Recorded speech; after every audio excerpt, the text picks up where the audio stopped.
అందరికీ నమస్కారం అండి. ఇప్పుడే అందిన తాజా వార్త, రాజధాని అమరావతి మార్పుపై షాకింగ్ నిర్ణయం, మరో సంచలనం. సో ఆంధ్రప్రదేశ్ రాష్ట్ర రాజధాని ఏకైకంగా అమరావతి ఉండాలనేది కూటమి ప్రభుత్వం అయితే లక్ష్యం అండి. అయితే ఇప్పుడే అందిన తాజా వార్త ప్రకారం ఒకసారి గమనించినట్లయితే దీనిపై కూటమి ప్రభుత్వం సంచలన నిర్ణయం దిశగా అడుగులైతే వేస్తుందండి. భవిష్యత్తులో అధికార మార్పిడి జరిగిన రాజధానిని మార్చడానికి వీల్లేనంతగా తీర్చిదిద్దాలనేది చంద్రబాబు సర్కార్ అయితే ఉద్దేశం అండి. భవిష్యత్తులో అధికార పార్టీ ఏదొచ్చినా సరే రాజధానిని అయితే మార్చడానికి వీలు లేకుండా ప్రజెంటు కూటమి సర్కారు ముఖ్య ఉద్దేశంగా దీనికి సంబంధించి ప్రణాళికలు అయితే సిద్ధం చేస్తుందండి.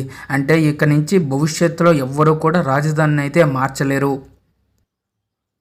బడ్జెట్లో ఏపీకి పెద్దపీట. ఏపీలో ఎన్డీఏ కూటమి ప్రభుత్వం అధికారంలోకి రావడం కూడా జరిగింది. అలాగే కేంద్రంలో బీజేపీ ప్రభుత్వం ఏర్పాటు చేయడానికి టీడీపీ మద్దతు కీలకం అవడంతో ఈసారి చంద్రబాబు కేంద్రంలో చక్రం తిప్పారని చెప్పాలి. గత 10 ఏళ్లుగా రాజధాని లేని రాష్ట్రంగా ఉన్న ఏపీకి రాజధానితో పాటు కేంద్రం నుంచి భారీగా నిధులు కూడా తీసుకొచ్చేందుకు సీఎం చంద్రబాబు సిద్ధమయ్యారు. ఇదిలా ఉంటే ఇటీవలే కేంద్రం ప్రవేశపెట్టిన బడ్జెట్లో ఏపీకి ప్రత్యేక సహాయం కింద 15,000 కోట్లను అయితే కేటాయించింది.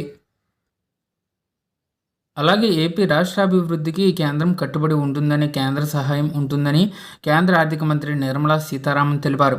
కాగా చంద్రబాబు ఢిల్లీ పర్యటనలో పలు ఏపీ అభివృద్ధి సంబంధించిన పలు కీలక డిమాండ్లకు కూడా ప్రధాని మోదీ ముందు పెట్టినట్లు పార్టీ వర్గాలు అయితే తెలిపాయండి.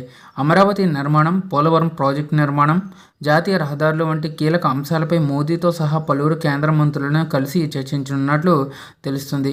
సో కాబట్టి అమరావతి ఏకైక రాజధానికి సంబంధించి, ఆంధ్రప్రదేశ్ రాష్ట్రానికి సంబంధించి అమరావతి ఏకైక రాజధానిగా ఉండాలని, దానికి సంబంధించి అభివృద్ధి ప్రణాళికలు భవిష్యత్తులో కూడా ఎవరు మార్చకుండా దీనికి సంబంధించి కూడా కీలక నిర్ణయాలను చంద్రబాబు సర్కార్ అయితే తీసుకుంటుంది.